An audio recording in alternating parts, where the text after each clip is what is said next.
Bien, entonces estamos hoy 31 de octubre.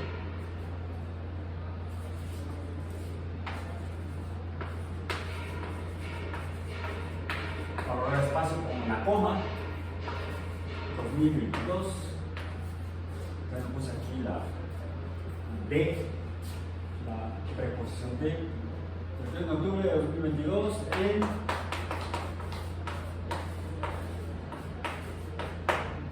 ecología. Recordemos rápidamente que el objetivo del curso es comprender los elementos que conforman a los ecosistemas y la forma en que estos interactúan. Esa es la palabra correcta, el verbo correcto, interactuar. Dice interacción, es interactúan.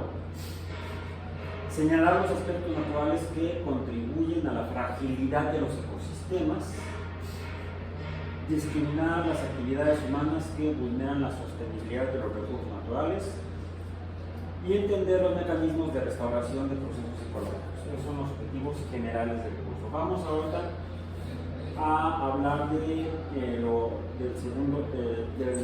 segundo objetivo.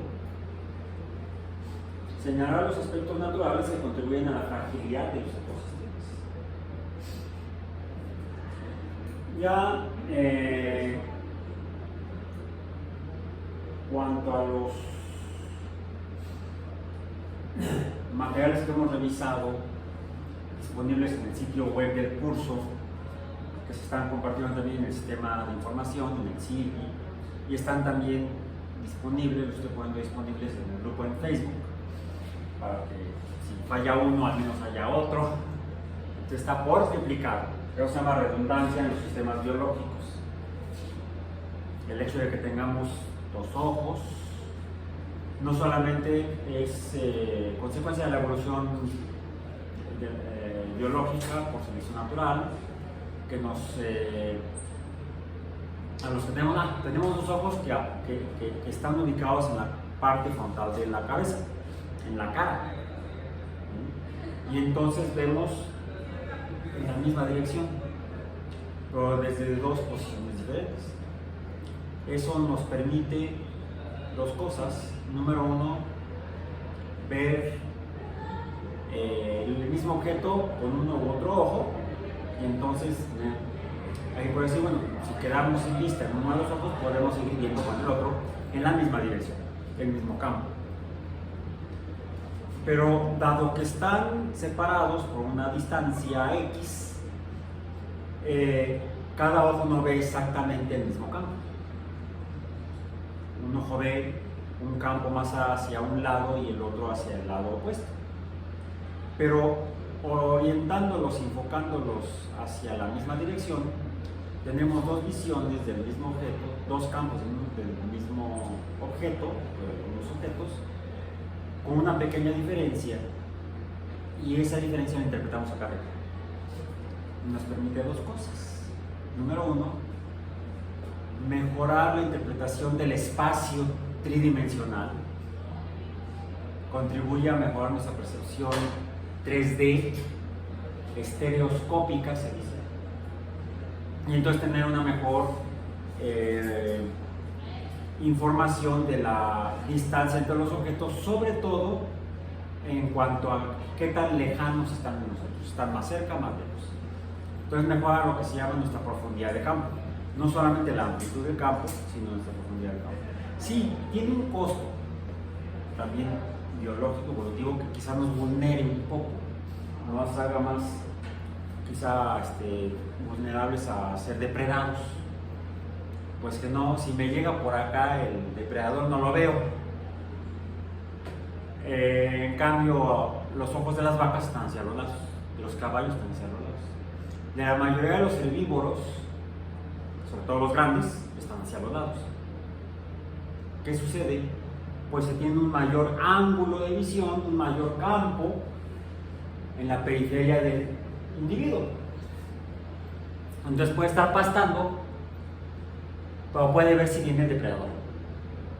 Entonces ya sea huir o enfrentarlo y darle de voces, cornadas, etc. Entonces, hay ventajas y desventajas cuando uno tiene los ojos hacia el frente o hacia los lados de la cabeza. Pero los grandes herbívoros no tienen la profundidad, la visión de profundidad de campo que tenemos nosotros. Su visión estereoscópica o del espacio tridimensional no es igual a nuestra, diríamos es menor la capacidad de distinguir las distancias en profundidad de campo. ¿Por qué tenemos los ojos al frente? Pues tiene que ver con el hecho de que nuestros ancestros no vivían en el suelo en un tiempo, ¿sí? De hecho antes de ser bípedos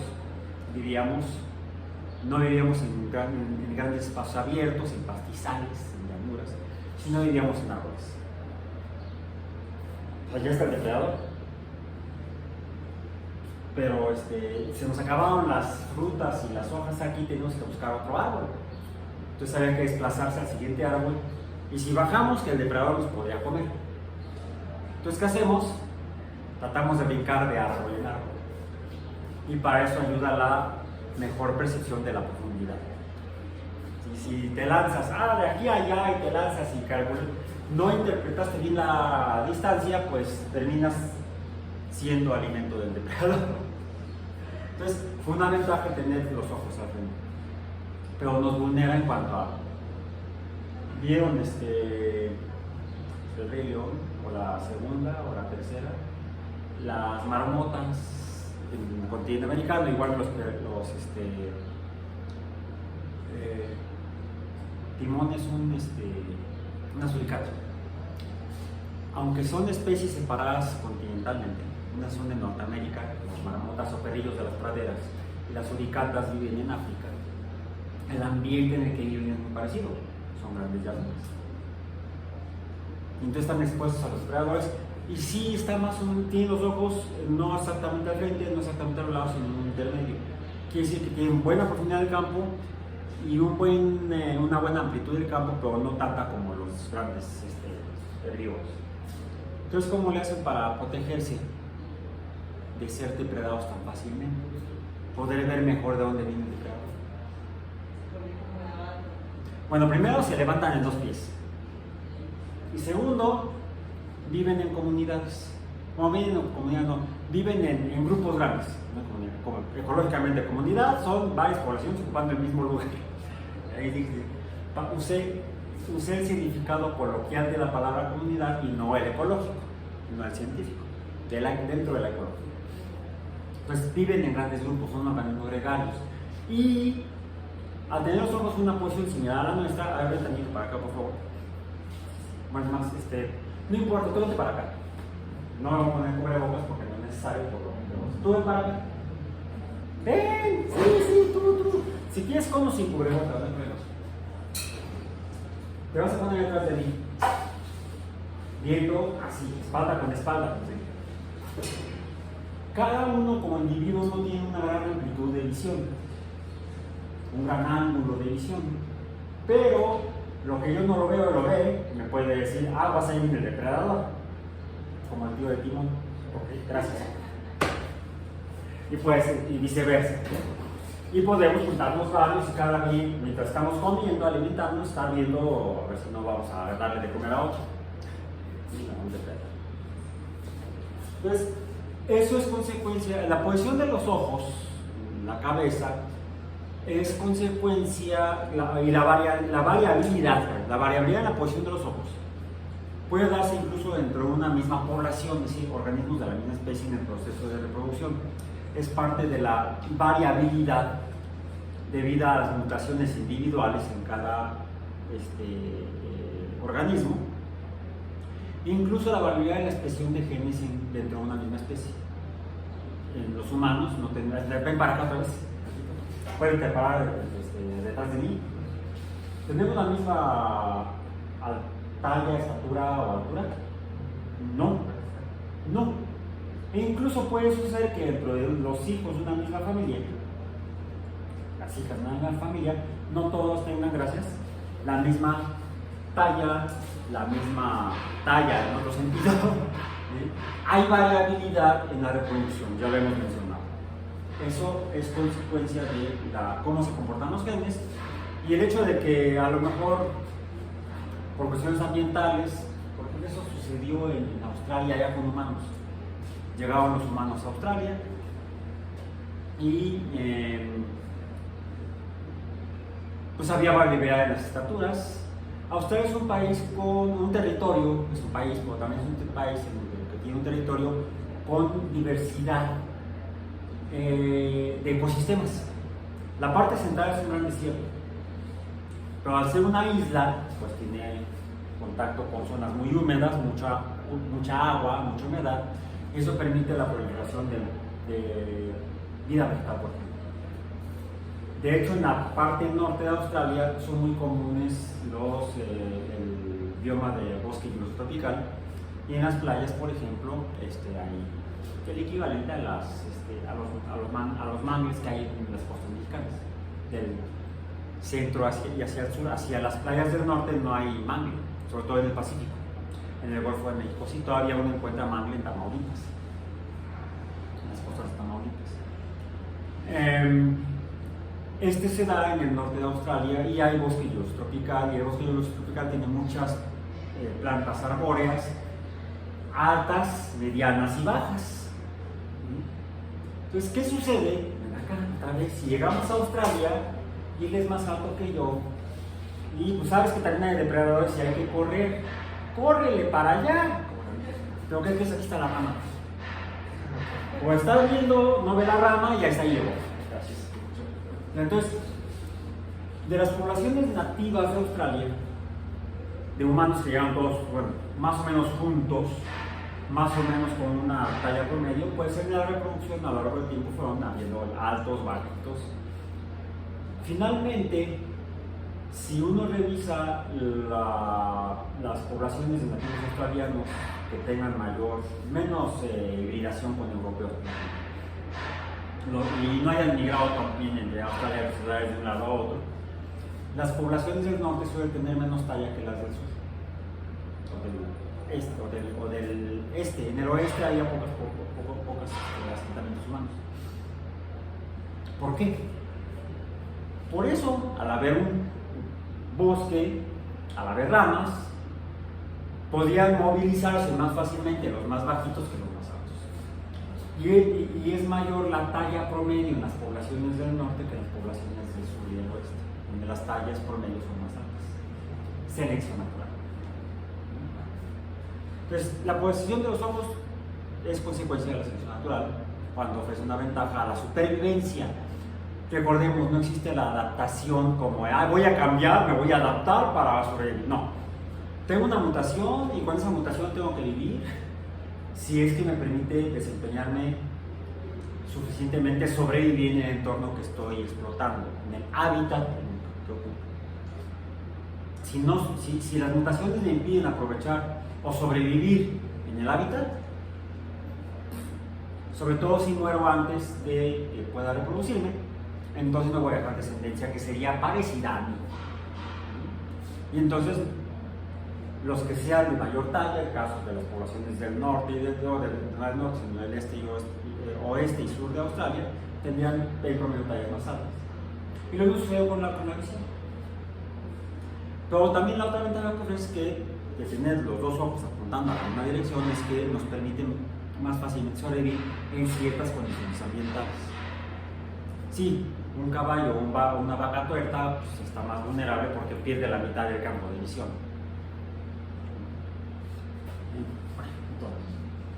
El hecho de que los organismos tengan redundancia, les permite sobrevivir, e incluso a cambios personales o ambientales, individuales o grupales, en especie, poblacionales. Eso en cuanto a los organismos. En cuanto a los componentes de los ecosistemas, diferentes poblaciones en un mismo lugar, diferentes comunidades, puede llegar sucede en Australia, llegan tifones, en el continente americano, en ambas costas de Norteamérica, llegan huracanes y provocan efectos en las poblaciones. Por ejemplo, hay mangle en la costa del Caribe mexicano, todavía hay mangle, no lo hemos acabado. Si llega una fuerte tormenta a nivel categoría de huracán o nivel de huracán, categoría 1, 2, 3, 4, 5, pues sí, muchas plantas van a quedar a ser arrasadas por los vientos, por las marejadas, pero el hecho de estar soltando semillas, las que quedan, permiten que vuelvan a crecer nuevas plantas. Es decir, el ecosistema, las poblaciones de mangle no desaparecen, como quedan algunas, se pueden volver a repoblar, y entonces ofrecen un entorno en el cual pueden regresar a algunos de los organismos. Se ha observado que, por ejemplo, la fauna acuática que vive en las zonas costeras, donde hay ese tipo de tormentas, por ejemplo, los arrecifes también. Hay arrecifes y hay manglares, por ejemplo, en las costas del Caribe. El arrecife está debajo del agua, el manglar está en los dos, está debajo, en medio y arriba del agua. Y es una planta que vive en un ambiente complejo, mixto, podemos decir. E incluso donde entra agua salada del mar, pero también puede haber afluentes de agua de tierra, agua dulce. Se dice que viven en zonas, en ambientes mixoalinos, donde se mezclan las aguas, las alcalinas del mar con aguas dulces de tierra. Y lo han podido hacer debido a que sus tejidos de las raíces son capaces de tener sistemas de transporte de iones en las membranas celulares, de modo que, ¿cómo hacemos el jamón? ¿Cómo hacemos las salchichas? Tomamos carne y le echamos sal. Eso provoca que el agua se salga por ósmosis. Revisen, ósmosis químicos. No, ni busquen luego qué es la ósmosis. La ósmosis es un fenómeno en el cual en las células, debido a que adentro hay muchos iones como potasio y afuera puede haber poco potasio, adentro hay agua, afuera hay más agua,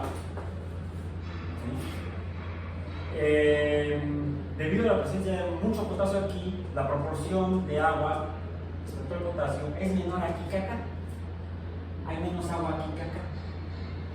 Entonces el agua tiende a entrar a través de la membrana lipídica de la membrana grasosa de la célula, pero si es grasa, la grasa no se mezcla con el agua, no debería dejar pasar el agua. Es que hay algunas proteínas que se llaman acuaporinas que permiten el paso del agua, para adentro o para afuera, dependiendo de qué, de la diferencia de concentraciones del agua entre adentro y afuera. Si la concentración de agua adentro es menor que afuera, entonces el agua va a entrar. Pero aquí afuera hay mucha sal, por ejemplo, cloruro de sodio. Entonces el agua se le estaría saliendo por las acuaporinas a las células y entonces hacemos jamón, hacemos almuera, hacemos plantas en conserva, agregándole sal. Bueno, si una planta queda en la playa, una semilla de una planta llega y empieza a germinar y las raíces se encuentran con agua salada, pues sus células van a reventarse más fuertes. No, se van a secar más bien, se les va a salir el agua, se van a secar. El proceso opuesto pues, sería que entrara agua hasta que se hinche y entonces se truena. En el caso de cuando se ponen tejidos biológicos, tejidos vivos, en contacto con aguas muy concentradas, con alta concentración de sales, puede pasar eso. Pero puede suceder que haya aquí algunas proteínas que manejen que impidan la salida del agua, que ¿cómo le hacen? Mejor metemos sodio. Sí, hay aquí bombas de sodio que requieren de ATP para que se meta el sodio, entonces se equilibre la proporción de agua. Y entonces ya la célula no se despanzurra, no se seca. Y entonces la planta, el organismo como la planta puede vivir ahí. Todo organismo que vive en ambientes salados o alinos y ha sobrevivido porque en la evolución por mutación se han producido estas proteínas que hacen eso y le ayudan accidentalmente a las células sobrevivir. ¿sí? No es que la planta diga, voy a sintetizar en mis células proteínas, bombas de sodio, no. Es totalmente aleatorio por mutaciones genéticas que entonces van a producir proteínas que lleven a cabo procesos químicos, físicos. El hecho de que todos estén las mangles y queden algunas que no han sido arrancadas permite que entonces vuelvan a crecer y que regresen organismos, peces, invertebrados, artrópodos, acuáticos, que viven normalmente entre las raíces del mar. Se ha observado cuando se acercan las tormentas tropicales o los huracanes, hay una gran emigración. Los organismos acuáticos, principalmente los vertebrados, se dan cuenta por sus sentidos que está cambiando algo y entonces algo mejor respondo alejando. Llega la tormenta, pasa la tormenta y los animales regresan. Si desaparece todo el mangle, no hay a dónde regresar. Si queda mangle, entonces hay a dónde regresar y el ecosistema se restaura a sí mismo. A esto es lo que llamamos, vamos a decir, se recupera, como por ejemplo, si yo tomo este resorte y lo suelto, regresa a su estado inicial. Si lo voy a poner aquí en esta butaca, lo voy a hacer así, porque se trata de que ustedes lo vean, no yo. Si lo pongo aquí y lo estiro, más o menos, regresa, pero no completamente. Entonces, hay factores externos al resorte que le permitirán o no regresar a su estado inicial. Ese mismo fenómeno también se da en cuanto a la capacidad de los ecosistemas a regresar a estados similares previos. Ese fenómeno de regresar a tiene un nombre y se llama resiliencia.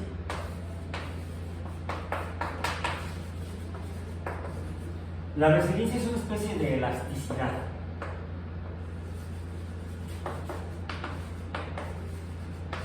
La resiliencia de este resorte le permite regresar a su estado original de estar contraído, diríamos, no extendido. Lo opuesto a la extensión es la contracción.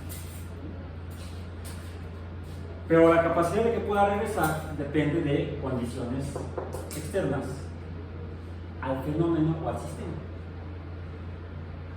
Y esas, en gran medida, dependen de las propiedades físicas, químicas, pero sobre todo termodinámicas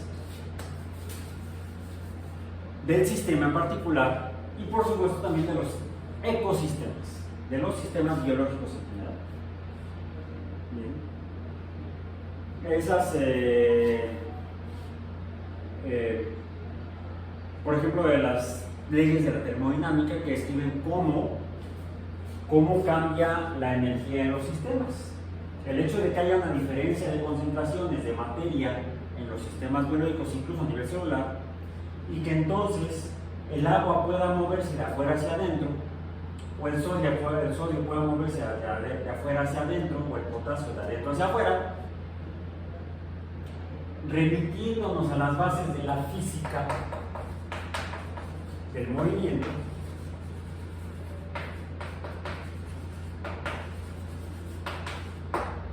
a la definición del concepto mismo de movimiento. ¿Qué es el movimiento? ¿Cómo lo podemos definir simplemente así de manera sencilla en términos de la física? Es el cambio de posición en el espacio. Es simplemente un cambio. En cuanto a la mecánica y física se refiere a cambio de posición. Esto cambia. Pues el resorte.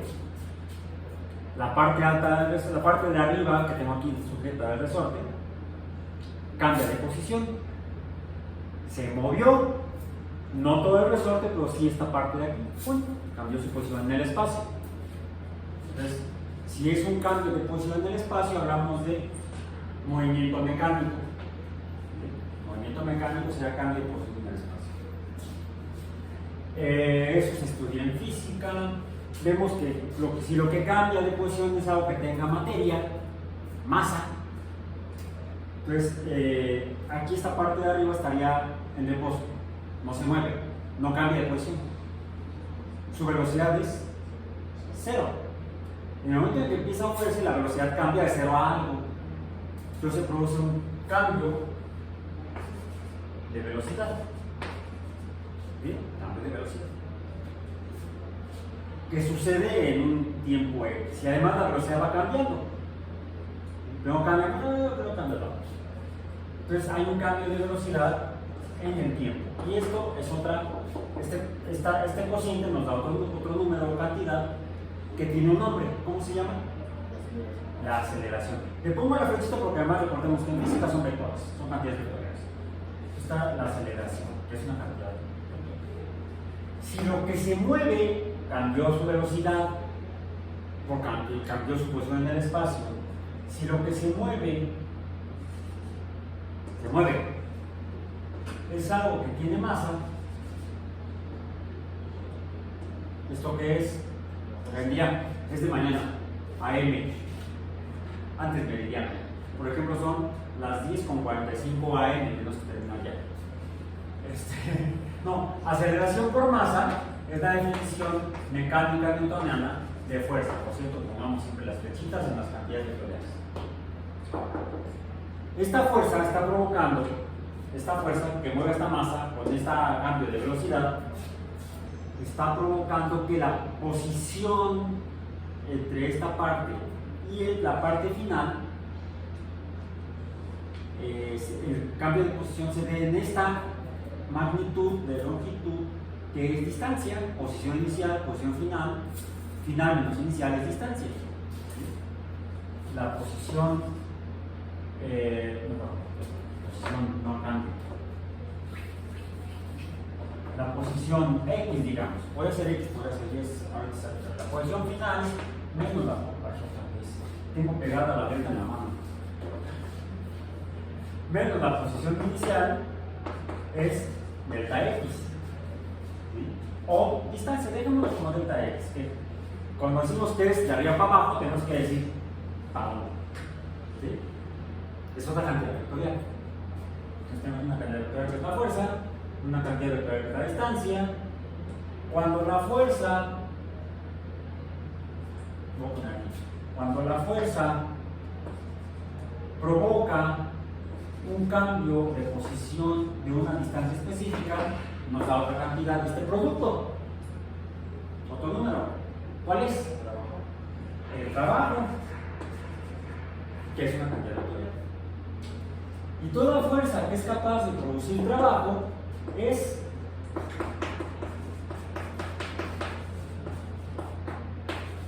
energía. En este caso, energía mecánica, porque es energía de movimiento. Aquí, la diferencia de concentraciones de agua o de sodio o de potasio provoca el movimiento del agua hacia adentro o del sodio hacia adentro o del potasio hacia afuera. ¿Por qué? Está provocando un cambio de concentración, de diferencia de concentración a menor diferencia de concentración. Aquí es, fíjense, de mucha altura a poca altura. El movimiento es un fenómeno de cambio de posición en el espacio. Es energía de movimiento. Esto es energía de concentración, energía química, le llamamos. O de eso sería fisicoquímica, porque la energía química está estrictamente relacionada con los enlaces químicos, del cual luego vamos a hablar ahora.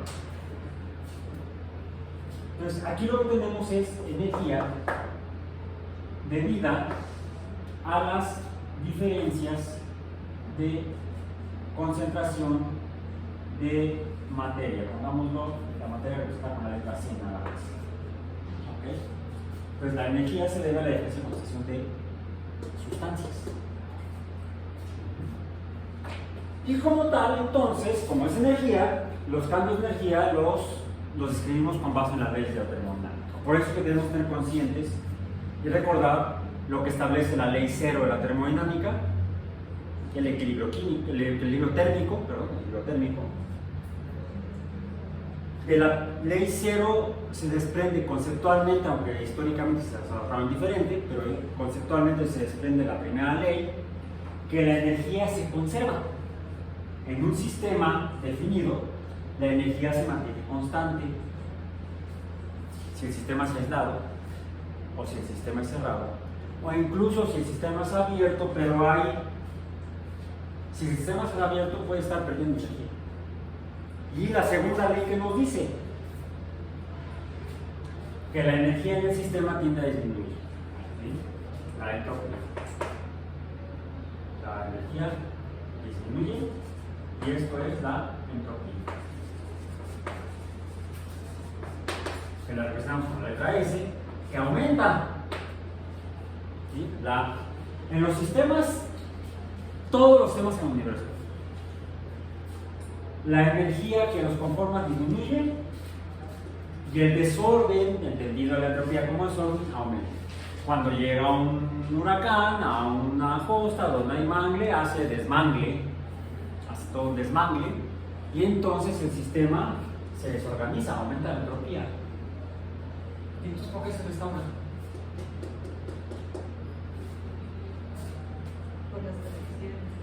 Porque se puede restaurar si las condiciones de que no hayan desaparecido todos los mangles, que pueden estar volviendo a echar semillitas, que esas semillas puedan tener las condiciones ambientales para poder germinar, crecer, desarrollarse y volver a presentar un entorno, un hábitat para otras especies. Y eso requiere energía, porque hay que construir, y para construir necesitamos energía, ir en contra de la entropía, tratar de reducir la entropía. Y en la Tierra existe la principal fuente de energía, que es el sol. Mientras haya sol, al menos para la fotosíntesis, entonces las plantas de mangle podrán crecer. Para que haya resiliencia necesitamos fuentes de energía, en el caso de la energía luminosa del sol. No es la única, depende de cada ecosistema en particular. Vamos a tener entonces en cuenta las 4 leyes de la termodinámica. La cuarta pues es nada más para recordar que existe, no es muy útil usarla para esto. Está en otro ámbito. Entonces, recordemos las creencias de los seres vivos. El hecho de que estén formados por células permite que exista esto. Si no fueran células, no funcionaría.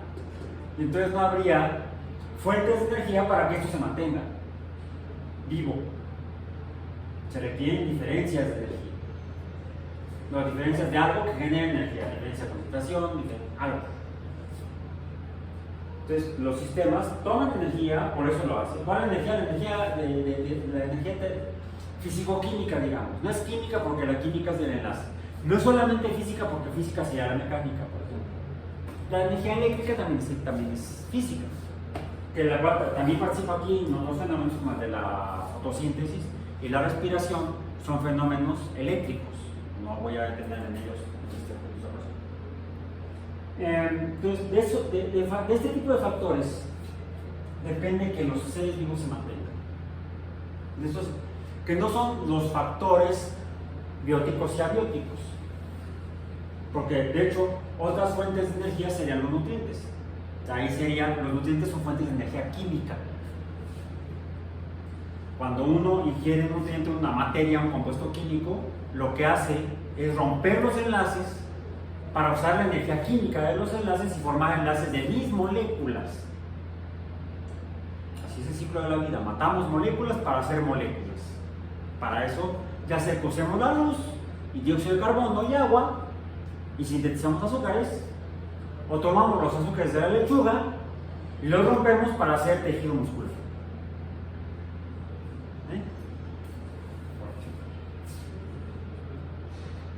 Recordemos entonces que desde este punto de vista en particular, factores son los bióticos y los abióticos, son condiciones naturales de los organismos en los ecosistemas. Pero cuando aparecemos los humanos y empezamos a usar las cosas para transformarlas para nuestro beneficio social y cultural, y actualmente hasta económico, aunque jodamos a otros, flujos de energía, la riqueza, el material, es energía, y por se mueve. Cuando alguien gana, es porque alguien pierde. Pero desarrollamos el humanismo, paréntesis. ¿Okay? Si no justifiquen la explotación del hombre por el hombre, o del hombre por la mujer, o la mujer por el hombre, de unos por otros contra otros, ¿sí? Con la termodinámica. No es que la termodinámica dice que debo explotar a los demás, no debo chuparles todo, no.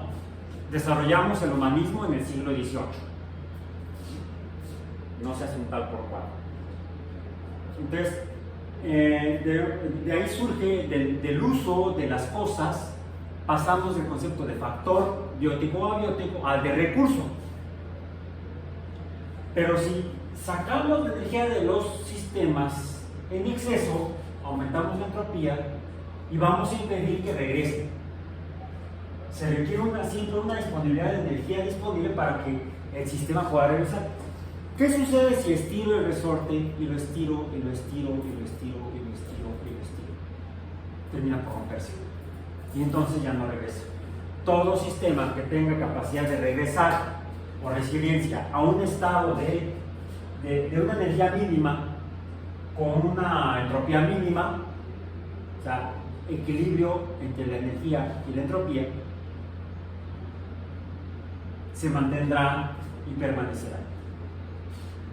Si la energía baja demasiado, la entropía sube demasiado, el sistema deja de ser y deja de tener la capacidad de regreso.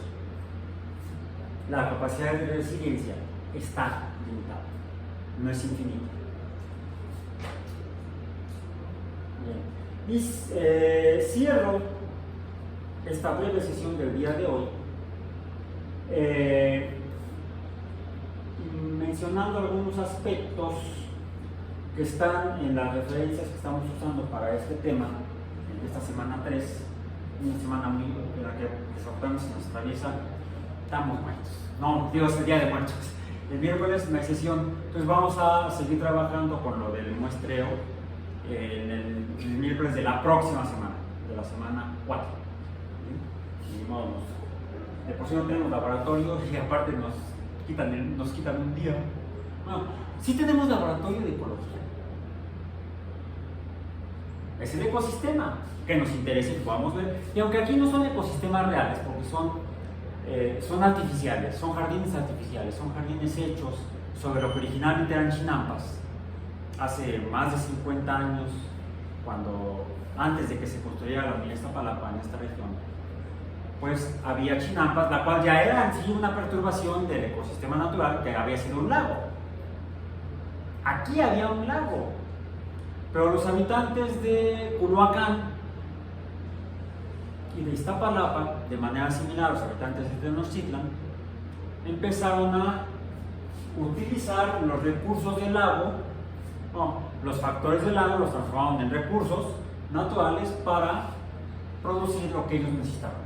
El lago y el agua del lago representaba, por un lado, un recurso natural abiótico, pero también el limo del fondo del lago lo recogían, hacían camas con plantas, porque se tomaban partes de plantas, las que crecían naturalmente, hacían como pequeñas barcazas, vamos a decir, y sobre esas ponían el limo y entonces empezaban a sembrar.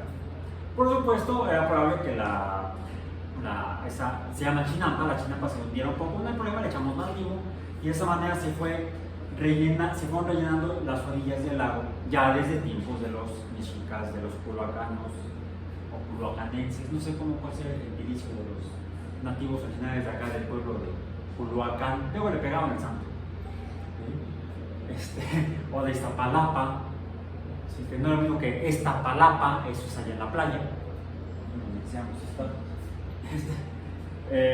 bien, entonces no haremos actividad práctica esta semana, sino hasta la siguiente, y lo que tenemos que hacer es revisar dentro de la referencia que tenemos para esta semana 3 dos artículos, son dos artículos, pero están publicados en la web.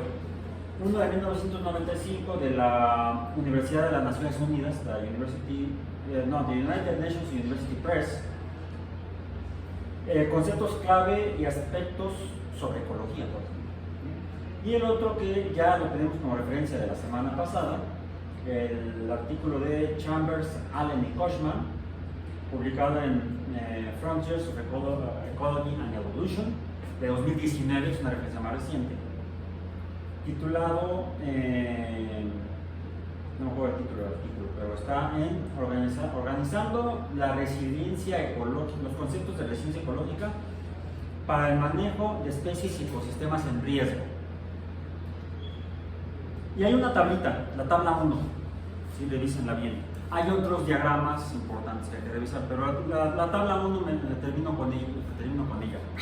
No, termino esta sesión usando la tabla 1, que dice, vienen aquí los conceptos básicos fundamentales de la resiliencia en términos ecológicos. Capacidad adaptativa, no entendamos la adaptarse como algo intencional, voluntario por parte ni de los organismos ni del ecosistema mismo. La capacidad adaptativa es la capacidad de permanecer dadas las propiedades naturales, consecuencia de la evolución biológica de todo lo que conforma un ecosistema.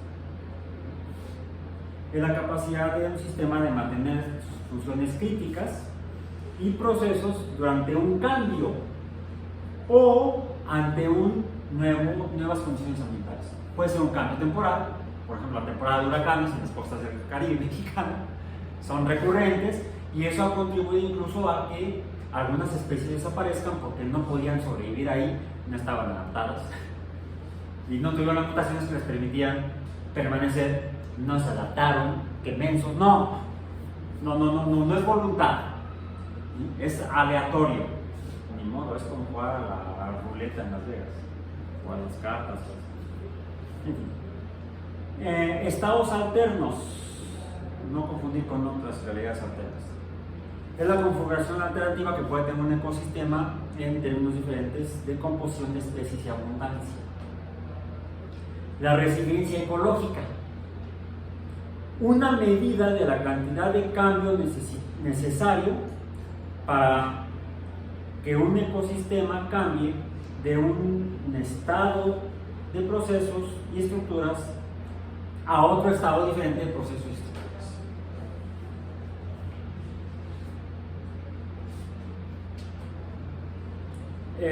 Hay otros conceptos: resiliencia general, resistencia a especies invasivas. En este continente, antes de que llegaran los europeos, había ciertas comunidades formadas por poblaciones que habían sobrevivido a los cambios ambientales por selección natural. Llegan los europeos, traen caballos, vacas, conejos, gatos domésticos, porque sí teníamos gatos aquí, grandes gatos, pumas, linces, ocelotes, leopardos, los leopardos son africanos, jaguares, la pantera del agua no existía porque las panteras son africanas. Vamos a tener los jaguares del agua, nos encaletaban una pantera. Antes teníamos un perro como mascota aquí en Iztapalapa, mastín, éramos los mastines de Iztapalapa. Ahora somos los menos tines, sí. No traigo tines, traigo tobilleras. Los tines los dejé en la casa. Entonces, todas esas son especies invasivas o invasoras que compitieron con especies locales. Más recientemente, buscando el aumento de la producción de recursos naturales, alimenticios, hemos hecho barbaridades los humanos en los últimos 50 años en todo el mundo, llevando especies de un continente a otro para mejorar la producción de alimentos. Son buenas intenciones, pero dicen que el camino al infierno está pavimentado con buenas intenciones. Por ejemplo, se trajeron de Australia, se trajeron a principios del siglo XX los eucaliptos, no son nativos de América. Más recientemente, hace como 40 años, para aumentar la producción de proteína animal de origen acuático, se intentó promover la acuacultura con truchas. Pues sí, las truchas no crecen más que en aguas frías. Tiene que haber mucha corriente, no puede ser en lagos nada más o lagunas.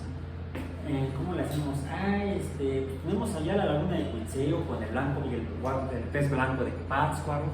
Sí, pero no es suficiente, necesitamos uno que crezca más rápido. Tráete las tilapias de África. La tilapia es africana. Y se sobrevivió en África.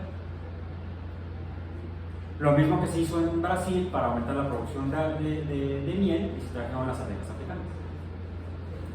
No se preocupen, las tenemos aquí guardaditas, no va a pasar nada. Y que se empiezan a escapar las abejas en Brasil por errores. Y en México empezaron a echar las tilapias hasta los excusados. Ayer el fin de semana estuve en un evento en un lugar que se llama el Museo del Ajolote. El ajolote es una especie endémica, única no solamente del continente americano, no solamente de México, del altiplano, de anfibio. No existe en otro lugar del mundo. Bueno, ahora sí ya se lo han llevado y lo han exportado, lo están cultivando en otros lugares, en China por ejemplo. Y están haciendo barbaridades. De hecho, están poniendo en riesgo la supervivencia del ajolote nativo de México, del altiplano mexicano, el Ambistoma mexicanum pardo, el oscurito. Hay variedades por mutaciones y si uno puede encontrar en condiciones naturales otros tilapias, no sé, los ajolotes con diferentes coloraciones. Bueno, la tilapia ha contribuido a poner en riesgo la existencia del Ambistoma mexicano. Entonces, por eso se está trabajando tanto organizaciones civiles de veras como este museo. Es un museo particular, privado, libre de donaciones y de hacer eventos como el que estuve ayer y estuvimos ahí contribuyendo para que sigan en trabajos de conservación y reproducción del ajolote. Por cierto, el ajolote del billete de 50 pesos es una hembra, ahí vive. La tomamos como modelo para el billete. Ya la pude conocer, se llama Gordita.